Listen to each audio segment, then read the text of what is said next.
Sae'Von Springer is the owner and founder of Native Assets. Any views expressed by Sae'Von or his guest are their own thoughts and opinions and do not reflect the opinions of Native Assets or the guest's respective employer. Any guest appearance by representatives of Web3, NFT, crypto, or any other kind of organization does not constitute an endorsement by Native Assets or the guest's respective employer. This podcast is for informational purposes only and should not be mistaken as financial advice.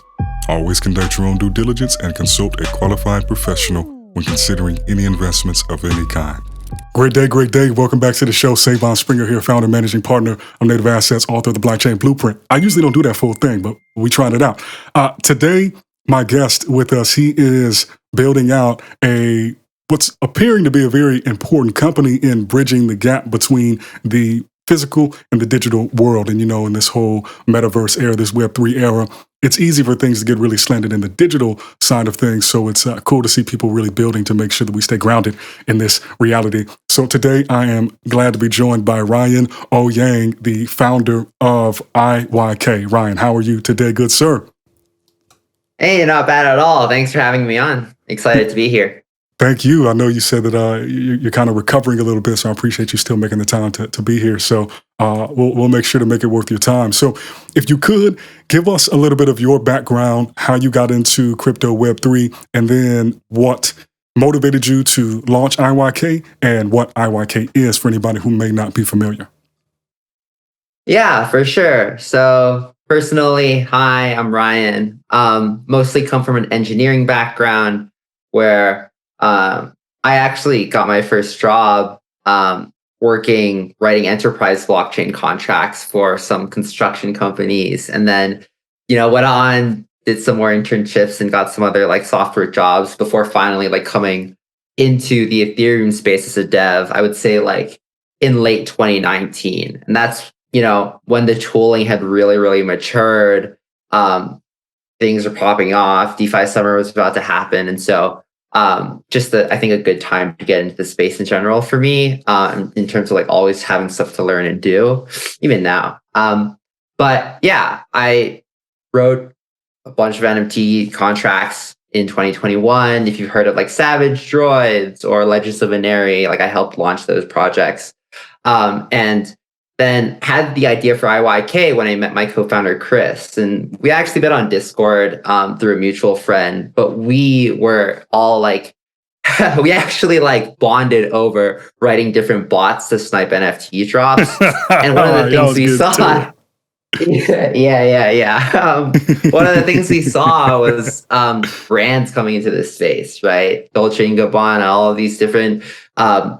really IRL brands coming into the space. And we saw that as really exciting because it was a validation for what we're doing. But the ways they were tying their physical business into NFTs just felt not really genuine in a way where we think that the connection between physical and digital could have been a lot more meaningful, right? One of the example that started this whole journey was when Dolce & Gabbana launched this pair of orange sneakers with PJ Tucker, this NBA player.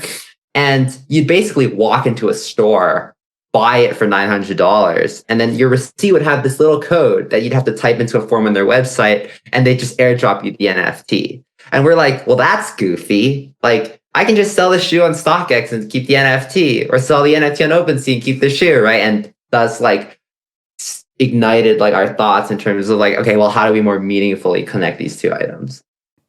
Okay. Oh yeah. So what IYK is, right? So yeah, I'll just do that real quick. My bad.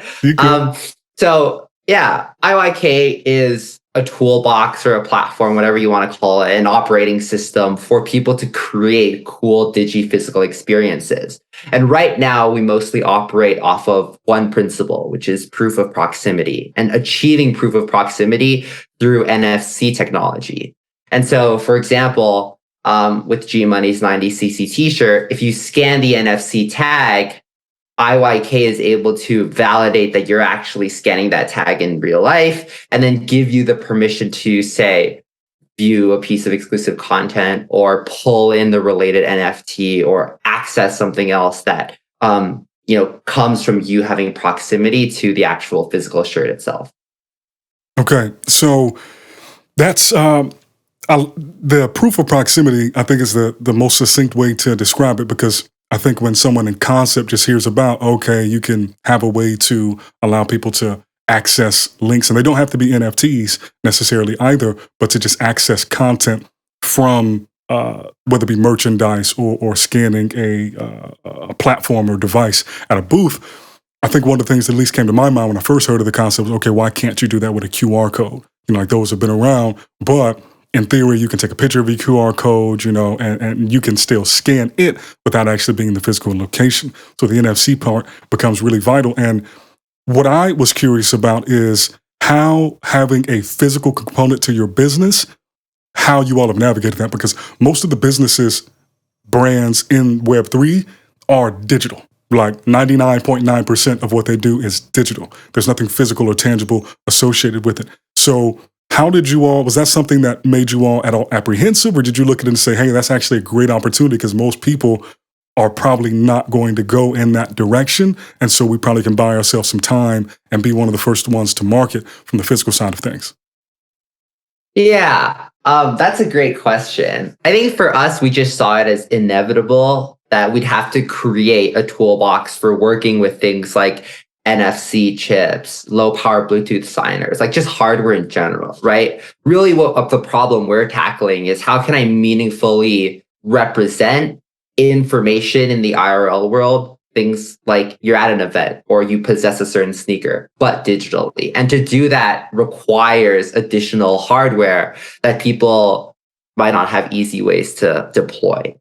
Yeah, right. So we see ourselves as really being a software company that will help you deploy things like NFC chips, low power Bluetooth signers, like all kinds of things that interact in the physical world. And out of necessity for the past 9 months, as we've been doing all these drops, we have had to like provide that for the people we work with, right? And I don't think it's a good thing or a bad thing. Obviously, iterating on hardware takes a lot more time. And also, like, if you've got a new dev, you got to send them like, oh, here's your dev chip. And you got a new version of the dev chip. Like, oh, here's the new version of the dev chip. Aside from that, like, personally, I think it's just part of the business. I don't really think about, there was no like apprehension, if that's the question. No, for sure. I just sometimes like to get a bit in the weeds with some of these questions, and there's definitely some more in the weeds ones that we might get down to later. But I'm curious, on your site, you detail, I just have some notes here, so that's all I'm looking at, that some of the highlights that you all mentioned as far as using IYK include tokenized apparel, authenticated guest books, IRL minting, and targeted rewards as core use cases. Out of that group, what have you found to be kind of the thing that's really hit with your target demo and what people are using it for the most? Yeah, I think the thing most people know us for is tokenized physical items, right? Or at least having some sort of digital component to apparel, or like a card, for example. I think like for us, like it's really about proving that you're in possession of something and using that information. Well, what would you like to do? And so one of the coolest things I think about that, like what that we've like deployed, is what we did with Verite, for example, with her crew neck, where if I can prove that you're in possession of a crew neck, then I can kind of reasonably deduce that you're a fan of the artist, you're Let's right. just snatch and then, the crew like, neck from somebody. Exactly. And yeah, exactly. And like give you some sort of reward, right? And so for Verite, that was like, secret performances or early access to her new single that was only for merch orders. And that kind of fan segmentation possible when you're able to prove like, oh yeah, you do own my merch. And delivering that content that way. And so yeah, I think this idea of using proximity to approximate possession and then using that possession information to give you all these unlocks is the coolest thing. Okay, so then that naturally takes us to the software component of this, because if someone were to just go to the IYK website, they can't actually directly order any of the product, the chips or the tags, and they also can't get into the back office of the software. So how have you all approached that? And if I wanted to come to IYK and do my own merch drop, right, what does that then look like experientially for me when I try to build out what I want that access to be? Yeah, that's a great question, and it does like dovetail into like how IYK is kind of shifting how it's like serving folks, right? In the last like 9 months to a year, it's agency style, like you got to send an email to contact at Yeah. iyk.app. And once you get into the groove of things, like then you could buy samples and then you can set up your collection, whatever.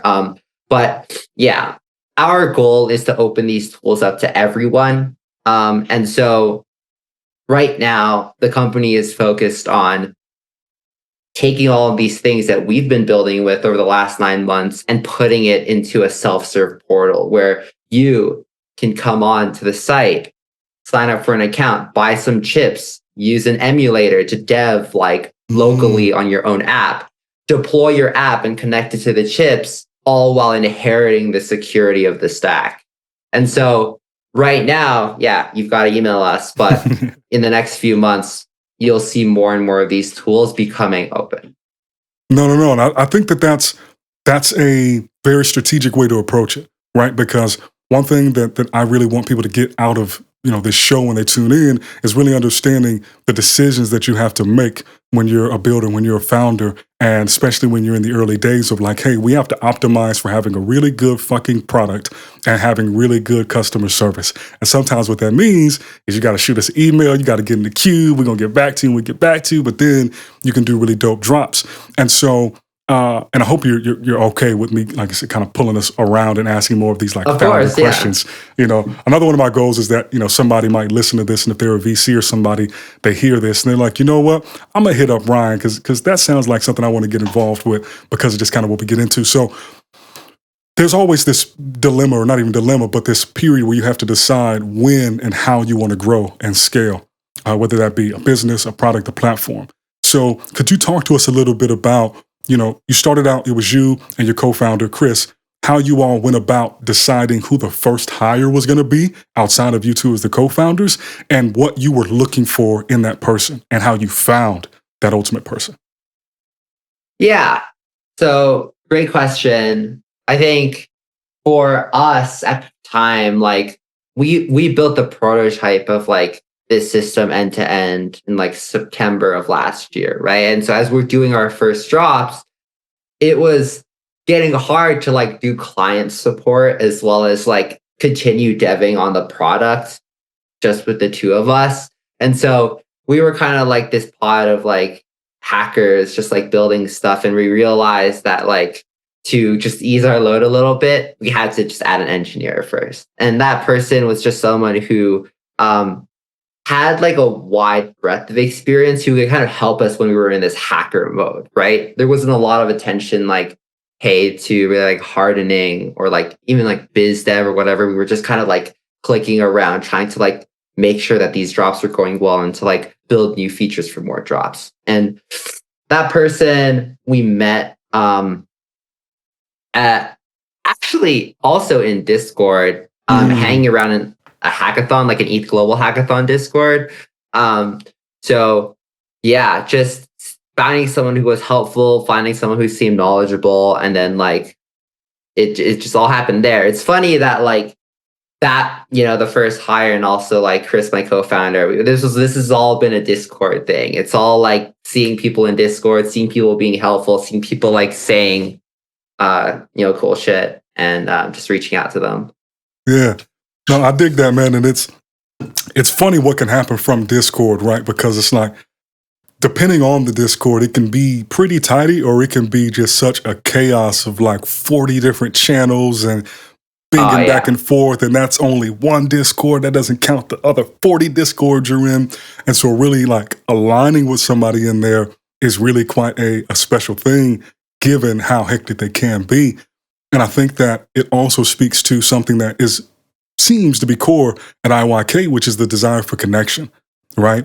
Because ultimately, it's like one thing just to read a bunch of what other people are doing. It's another thing to contribute. And then it's another thing entirely to say, all right, let me reach out to this other person who I see contributing in this forum. And then IYK really being in service of people being in a real gathering and getting together.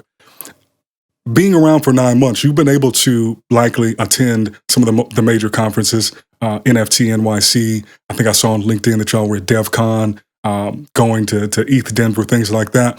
What for IYK have been some of the more interesting in real life activation that y'all have been able to do at some of these conferences? What have been some of the learnings? What have been some of the challenges that maybe you didn't anticipate prior to?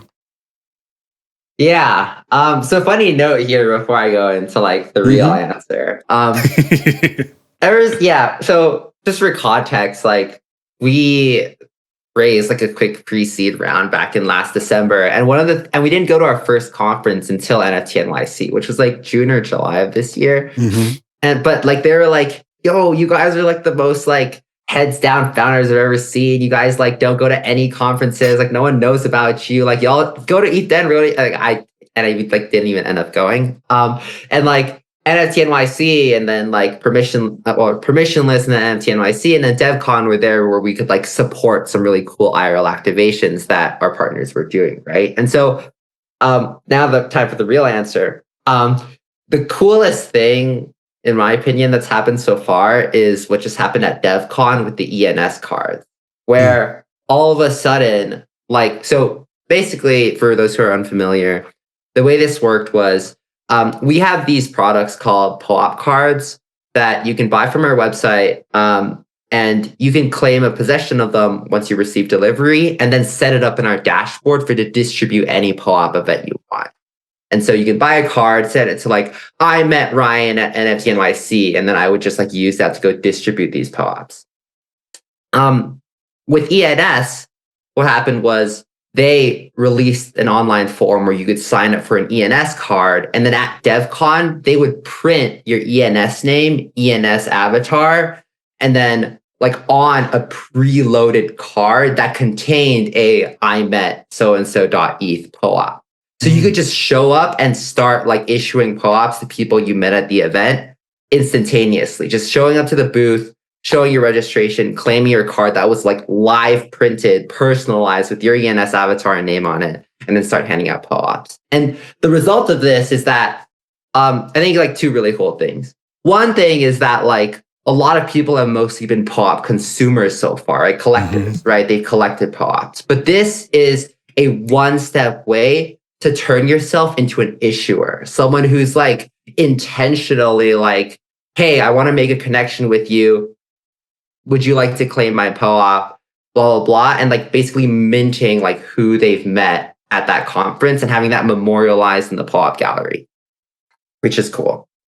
The second cool thing is that when you start like analyzing what's going on here, really what people are doing is minting their IRL social graph, right? If you've made a connection with someone and you mint each other's POAPs, well, now you have a record that you met each other. And like who, like has this person minted like someone else's POAP? And like what POAP did that person mint, right? So Makoto from ENS actually made this brilliant visualization where he took all of the POAPs that were minted at DevCon from ENS cards and graphed them out. So you could actually see like, okay, I'm Ryan. I minted these people's POAPs. Like, how many different people's POAPs do I need?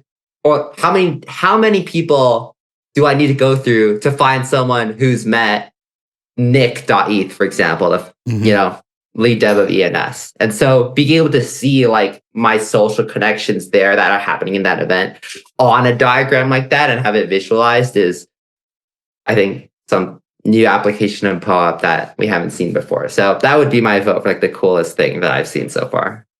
No, I think that's a striking example of just, once again, crossing over that thing, the digital to physical barrier. And I personally think that ENS is still something that is tremendously underrated and misunderstood in the broader context, right? Because, and I'm actually working on a deep dive and a guide on ENS, but I think what can be challenging for a lot of people is thinking about truly the longer term of things, not even just in this space, but just as a whole.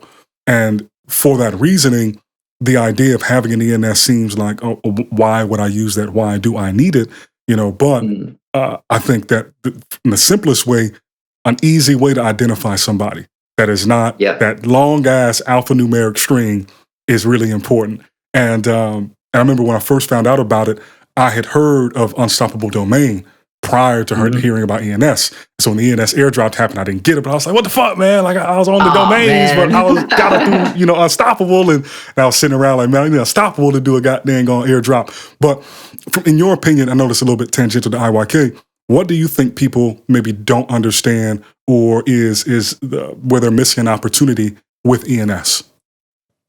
Yeah. So one thing that I think is something that at least like I recently thought about in terms of ENS is it's not just a naming system for people. But I think a lot of people like to see like RyanOuyang.eth or OpenSea.eth, like representing these like entities and like these identities, right? And it's like brilliant for that. I think ENS as a naming system for any digital asset is going to be super duper powerful. So one example is these IYK shirts that are linked to NFTs. If I get the chip ID of this, I could theoretically look it up on ENS and see like, hey, what token does it point to? Or, what can I unlock with this, right? ENS is a registry that points to a resolver, and the resolver can tell you like that this digital resource that you have, this digital namespace, points to something. And I think just that as a generalized concept is very powerful, where I can bring any digital like marker to ENS and I should be able to resolve it to some information that like identifier gets me. So that I think is something that's the most underrated, where it's really like, if I want to learn about like any digital thing, I can go to ENS and input an identifier for it and find out more about that thing.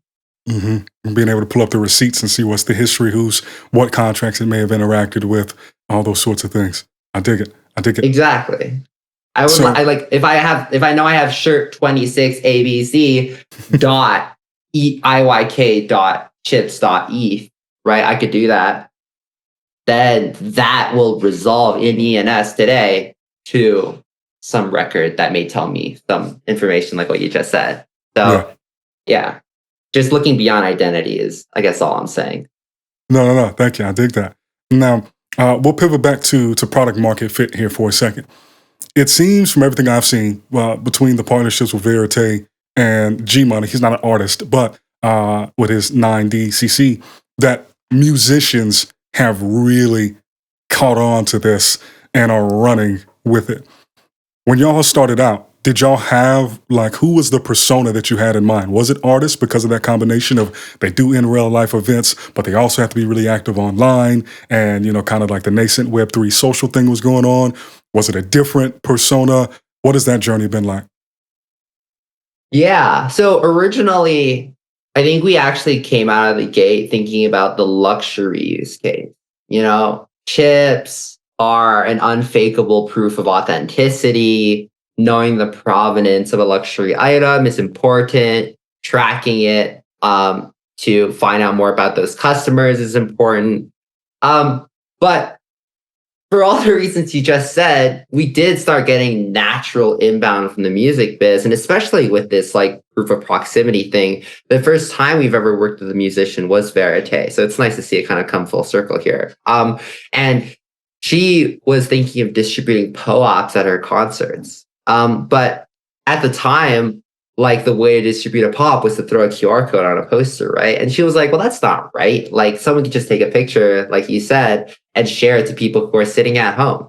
And so she was like, if you guys can do proof of proximity, then we can start using those chips to like mint NFTs if people were at my shows, right? And over time, like we discovered that artists actually have this huge information gap with regards to the IRL space, where Ticketmaster is not going to tell them who came to their show. It's not like they can get an email expert of that, right? It's very hard to find out who owns your merch, especially from like 3 tours ago. When you're selling merch at a stand, like you don't know who that person is. Yeah, just the credit card number, last 4 digits. Like I can't identify. And so using something like IYK merch, now Verite's able to like text the people who own her merch. Like that's sick.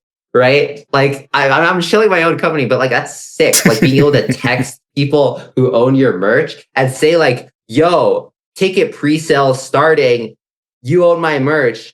You don't need to fight against the bots when it drops at midnight. Here's your unique code. Like, I think that's powerful. And especially like, as people have seen like how much you get rewarded for rewarding your super fans, that like I think word is just starting to get around. I'm not gonna say like, it's all like sunshine and rainbows yet, but I think we're starting to see like people realize the value of finally bringing all this IRL data into the digital world. Mm-hmm. And with Verite, you said a lot of these musicians inbound. Would you say that as a whole, most of your customers at this point inbound y'all from kind of the equity that y'all have built up in the space? Yeah, we to date have not done any outbound. Oh, like flex auto, Ryan, flex auto. You said we don't ask nobody to do shit. They hit us up. Yeah, I mean, part of the reason is because we are busy. Yeah. Like, like we don't have the capacity to find more people to work with. And I mean, we are trying to grow the team to make sure that we can take more folks on. But the truth is that, yeah, like we launch a project, people hear good things and they come in, and then we try to work on another cool thing. And like every single drop we've done has been very intentional, where we try to showcase a new dimension or at least a new application of what you can use the chips for. Right. With the GMI hoodies, it was the claimable ERC20 from a physical, right? You had a GMI token locked in the threads that you can pull out and put into your own account and do whatever you want with. With Verite, it was the content and the SMS notifications. With gmoney, it's going to be the POAP distribution and the metaverse wearable, right? Like with ENS, it's like this social graph thing in real life, right? And so every single time, like for the folks we work with, there's a pretty high bar for like, we want to bring something new to the table. And just, I think having that has kept our like imaginations going of like, okay, what's the next thing that like we can inspire people with? And because like when the platform comes out and when people are able to like do these things without our involvement, we want people to feel inspired. I want my own 90cc drop. Like I want my own Verite Credit collection, and being able to do that and more without having to talk to us, like that's when it's going to get, that's when the ideas I think are going to get really crazy. Mm-hmm. And what would you say is like the minimum somebody's looking at spending to get started with something like this? Let's say it's like the smallest tag that y'all have, because it's coming up, it's fall, it's about to be winter. You already know it's merch season. Everybody gonna have hoodies. So yeah, what does that look like? Because I might also be interested in this. I might need to send an email when we get off this recording. Yeah, I appreciate it. So yeah, I'm not gonna to the extent that you're comfortable with yet. But the chips themselves really are just a few dollars. Like it doesn't matter which one you pick. Cool. And like over time, and we're actually already starting to do this, IYK provides software for chips, and we're actually chip agnostic. And so we sell chips to help folks right now, but eventually you'll be able to bring your own. And those are just a couple of dollars. And I'm not going to say anything about like platform pricing, but actually getting started with the hardware to deploy IYK software is not expensive. Okay, cool. A couple dollars per unit. All right. So I think we get the hint on where the margins are coming from there. Some things are scalable, some things are less scalable. So then with the merch specifically, how involved are y'all in helping the clients source their merch as well? Because I know it's like, from what I read on the website, you can have your own merch and install them yourself. But personally, I'd be a little worried that like I would botch the installation and maybe it's not on there snug and that joint fall off or something. So what does that look like? Yeah, we have folks we refer people to. I mean, a lot of time with musicians, they have existing merch deals, and integrating with the chips has been just like, we'll send you samples, you play with it yourself for a day, and we have a 30-minute call and it's done. And it's mostly been like that. So it's been pretty simple. Do most people just sew it on? Yeah, you have an embroidered patch and it goes over the tag on top of the item, or you like an external label you just sew around the chip. Just something that secures it on. and bonus points if like it's easy to tell if it's been tampered with. That's all. Okay. The chips themselves are pretty durable. Like you could even heat press a vinyl over it and it should be fine. And so it's been pretty simple so far. Okay. Yeah, I think that. And what are you thinking about book applications? Like, how would you, is that something y'all have explored? Because I'm a writer as well. So I'm thinking about ways to tie all the different things I do together, but that's kind of like a super selfish question. I'm just curious. Yeah. So we actually have had some folks ask about comics because there is this cool thing about being able to have a comic book with an NFC chip in it that when you tap it, you can watch the animated version of that comic book. And so like this is one of the features that I'm just gonna tap my shirt because of course it's IYK enabled. And after I tap my shirt, like I get brought to a screen, and this is like a demo for the Verite thing, but basically like they're able to like watch a video. And the cool thing about like the links that come out of our chips is that they're non-shareable. Where if I tried to share this with you, the link just explodes. And so it's a way of... You said it explodes. I like that. That's good branding. Yeah. Well, don't try to share. You might get exploded. Yeah. Yeah, just having like something that's like having a digital asset that's tied to that physical that's not shareable. Like you have to be next to the digital asset to consume. I think the comic book example is like the best one I can give for ideas we've had. Yeah, I mean, I think that would enable people to do like XR experiences, extended reality on demand. It wouldn't even necessarily just have to be the video. And my apologies for not pulling that aspect out of you earlier on because I already knew that. But it's critical to know that that's part of the proof of attendance or proof of proximity is that you can't share the link. And so if you pull it and refresh by accident, scan that joint again. That way it makes it so that it is you genuinely have to be there in person to access whatever that content is. And there is a way down the road, like so with the merch example, somebody comes to the booth, they buy this piece of merch. They're now in my database if I am the issuer of that merchandise, and I can always push new content to those people, right? Yeah, exactly.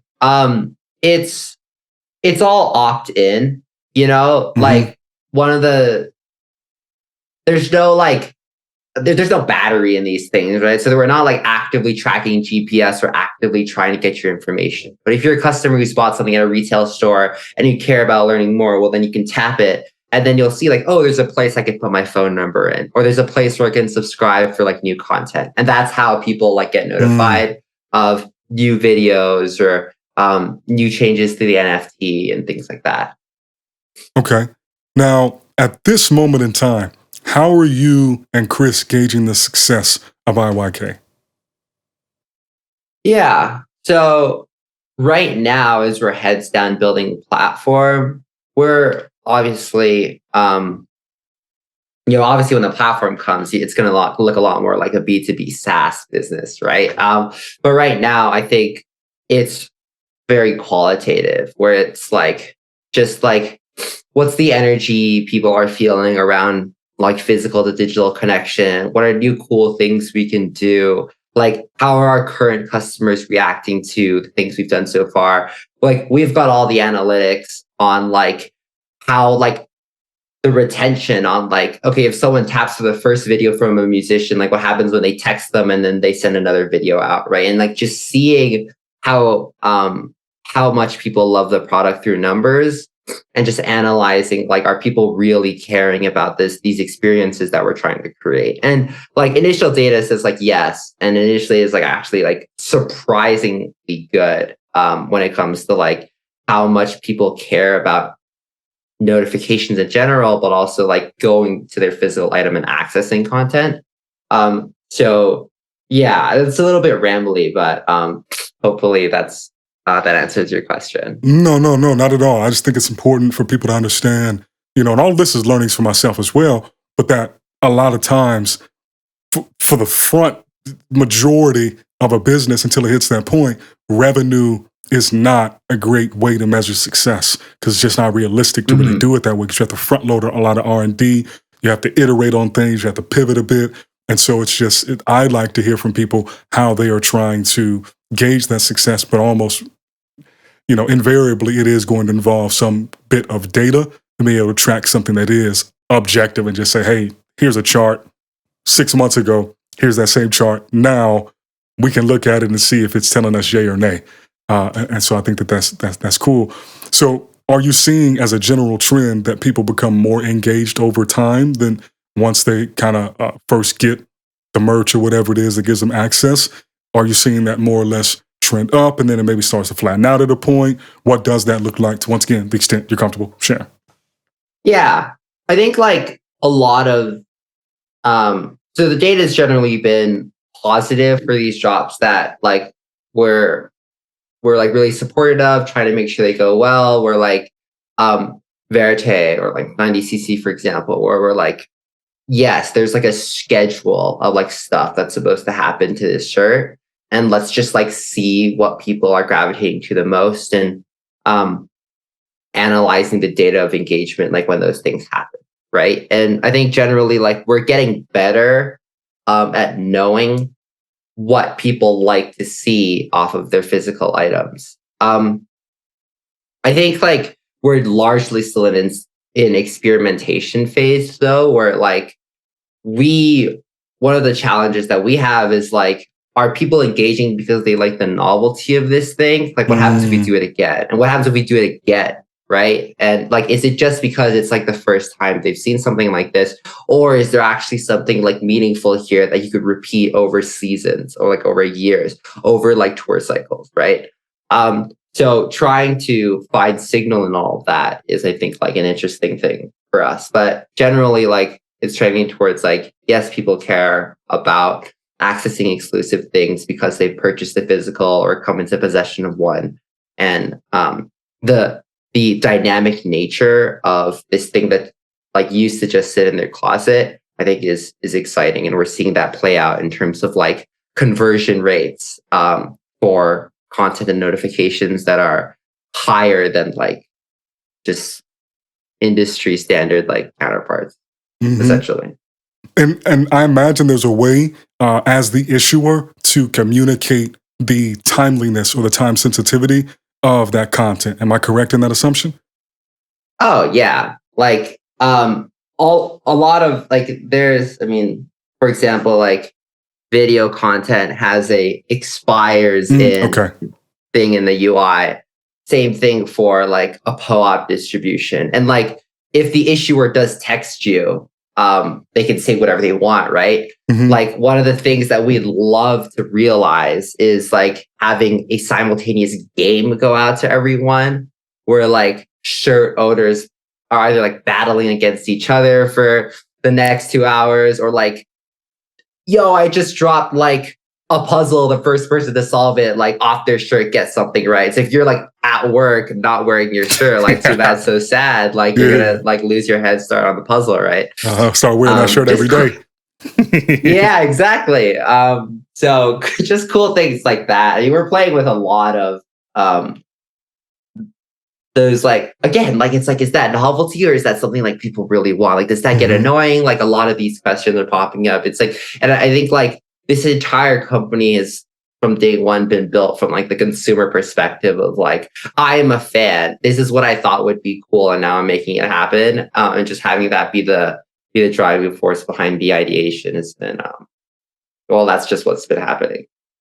It seems to me like in another way that one can look at it, and I'm looking at this now from the perspective of both, the consumer, an artist, and a brand, is that the benefit of something like IYK, if you get creative with it, is it's a perfect mechanism to drive FOMO because of exactly what you said about that example. You may or may not be in proximity of the thing that you have to have, like that key to get access to that timed event. And that might give you a window of time where like, cool, this is going on for the next 10 hours. I'll be home by then, I'm good. But if it's something that's like, yo, you got 60 minutes, you got 30 minutes, it's just kind of like, it balances out of chance because you don't really know how often somebody wears something, where they have it, if they still have it. But it also serves as an opportunity to effectively just have a membership, right? Where people can start saying, hey, this hoodie is a membership. And as long as you have this hoodie, you are a member of the Verite community or the gmoney community, whatever it is, because only access or only content will only come through you scanning that item. And so, like, sure, obviously people like novelty, but I think fundamentally if that novelty is built on top of things that are sound and growing, like we know memberships are, like we know, FOMO is always going to be a psychological concept that drives consumer behaviors, then you do have something that has staying power beyond the novelty. The novelty is kind of just like, hey, on top of it, there's this really interesting dynamic that can only be done with that proximity component, which I think is really cool. So in your mind right now, what would you say are the biggest potential risk or headwinds for IYK reaching your desired level of success? And before that, what is that desired level of success where you would see IYK in its like final form? Yeah. So there are like quite a few fronts here, right? Yeah. I think we want to be the de facto toolbox for anyone trying to build a digi-physical experience, whether that's with regards to possession, with regards to community, with regards to hosting an IRL event. Like, you should have hardware and software tools to be able to do all of that yourself, even in like a no-code builder way. Right? If I'm a painter that wants to tokenize my physical paintings and I have no technical knowledge at all, I should be able to come to the IYK website and build the experience I want, given my like technical experience level. So that's where we want to get to. And like, I'm not going to say any numbers about like TAM, but like that's the experience, right? I want it to be accessible. Everyone should be able to come and like realize their dreams in terms of what they want to do in the digi-phys. In terms of like headwinds, I think how easy that experience is going to have a huge impact on how many people are willing to do it, right? There's this hardware component. I gotta get a chip in my hand to be able to do something is a big deterrent. And giving like folks ways to, get around that. For example, like, getting builders started maybe with like some code that simulates a chip before you actually get a chip to get them moving faster. Like, there's ways that we're trying to cut down on this friction. And for no-code builders, it's like, okay, I've got a chip in the mail. Like, what else can I do? Can I set up my collection through a dashboard? Can I mint some tokens through a dashboard? Can I like pre-link my chip to a token and access some good guides on how to install it through the IYK dashboard, and making sure that that's easy as possible? It's like a design challenge that I think like is quite unique because of that physical element. And that's like a risk that like, we're like, yeah, like we gotta really, really think hard about this. Another one, and I think this is, we can move on after this, but it's like how much of this stack is actually decentralized. I know we're a Web3 company. We play in the Web3 space. We care about longevity and decentralization, but we understand that it's a gradual process, right?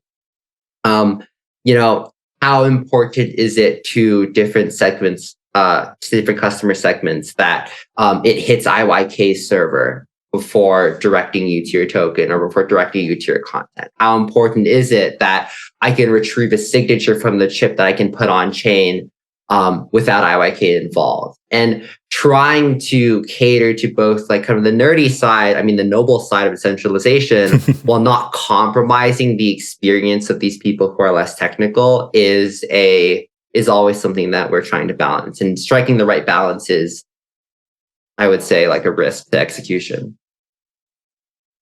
I think I heard an interview with Dan Romero on Mint earlier today, and he was making a point about how when they were working on Farcaster, their goal or one of their missions when they were actually building out the client was like, hey, make as much of this Web 2 as possible.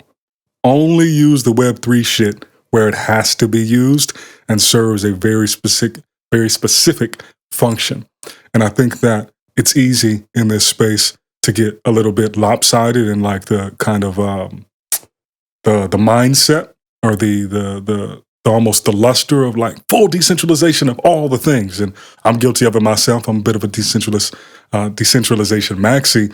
But ultimately, being realistic, if you're building a product for consumers and you're trying to weigh those pros and cons about the hurdles technically and otherwise, cost, infrastructure, all of that, you do have to kind of, just recognize where you're at and what you're optimizing for. And ultimately, IYK is not Ethereum. It's not trying to be Ethereum. It's a product that interacts with that ecosystem. So thank you for taking the time to clarify that.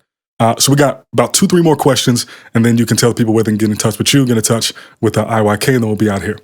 So the first one, knowing that things in this space move really quickly, right? Web3 in particular, how do you stay up to date to everything that's going on? And where are you spending most of your attention outside of IYK? Yeah. Wow, great question. I think the fire hose of content on Twitter is still kind of what I like to go to. I always check in on Twitter, just like seeing what people are talking about, following just like the projects that I like. I mean, I can't, this is like, all right, 1 year ago, you would never catch me saying this, but like I looked at the OpenSea front page this morning and I don't recognize a single collection in like the top 10, top 20. And that just goes to like, I am not quite once was in terms of like keeping up with like all of these new product drops, all of these new like NFT collections, new communities, new DAOs popping up. But I still try to tune in because if something is getting a lot of like engagement on Twitter, I should probably like pay attention. And we do this like in like a collective way. Like it's good to have like friends and coworkers. We've got like this shared news channel where like if someone sees something interesting, they'll put it in, right? And that's where I learn about a lot of like new things happening. Where like I've got people who are also like checking in here and there. Whenever someone finds someone interesting in aggregate, we'll like all learn about stuff as things go on. I'm a big newsletter guy. I feel like the Bankless newsletter is brilliant. So shout out those people over there. And then reading like longer form blogs from the folks at like Nansen or like Masari have also been like, cool. I don't know if that's a helpful answer. That's just what I do. It might not be the most optimal, but I've largely now avoided like those big 40,000 member Discord servers, and I've just chosen like, all right, the Twitter news channel basically in my company Discord, and then like the newsletters that I subscribe to. Okay, no, I dig it. And yeah, I think that makes a lot of sense. Twitter, there's always going to be a lot of things going on, and you kind of have to like hope the algorithm has a good understanding of you, but also doesn't get you too pigeonholed in a certain area. I find it a weird dynamic on Twitter where it's like you got some people who do the quote unquote shit posting thing. You have a lot of threads, then you have just a lot of kind of random thoughts. It's like people are kind of have Tourette's mentally on there and just kind of like throw out things that they're thinking. And it's like every group has kind of a problem with how other groups move and behave. And it's an interesting environment, and I'm trying to figure it out and navigate it. So other than IYK in the Web3 landscape, what has most of your attention right now? Like if you could like point to a single idea or concept, something you just find fascinating. Oh yeah. I think, oh man, I mean, it's just so much. I think like one piece of, this is, I think like if I wasn't doing IYK right now, I'd probably spend a lot of time researching MEV. Maybe not being like a searcher. You sound like a DJ. He said, "Get back in the sniper bag." A searcher. Yeah. Going back to my old like NFT botting days, but like just seeing how MEV has changed with proof of stake, reading all of these things about like the relayer landscape and censorship, as well as like the role that like the whole like aggregated rollup ecosystem will play when it comes to MEV, especially with like ZK rollups and stuff. I think it's the whole thing is all just fascinating, and just the magnitude, just like the importance of it all is also what like draws me to it. Just the scale at which things are happening in the background that like most people don't know about.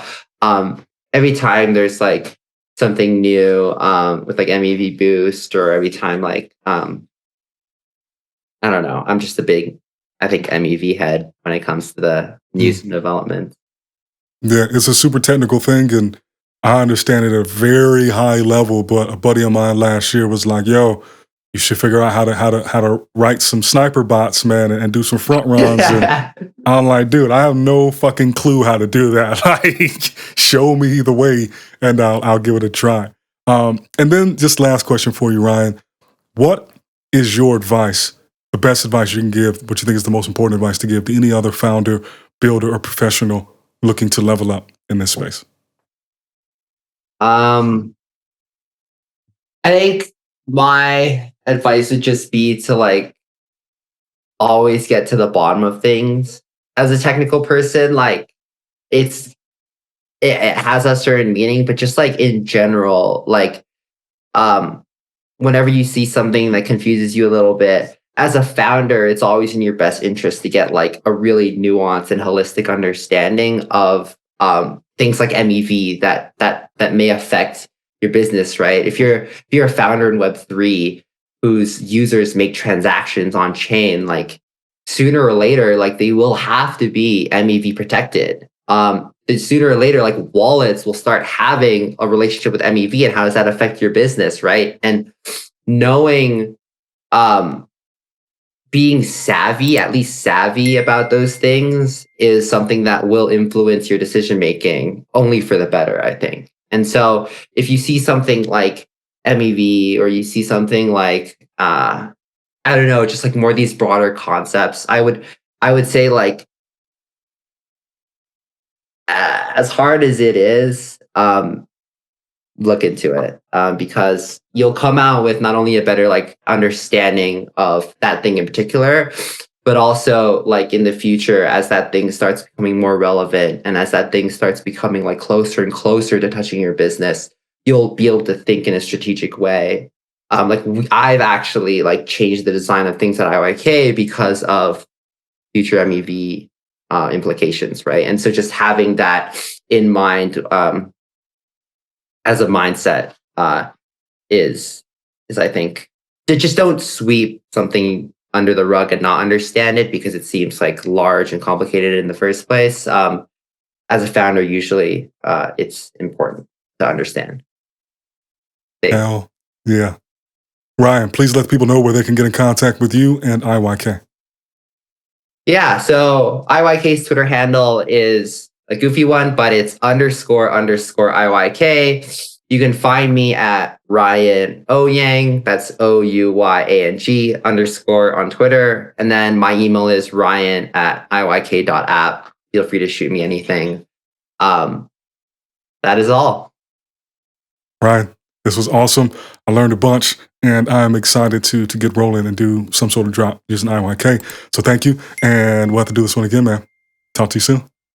Of course. Thanks so much. Peace.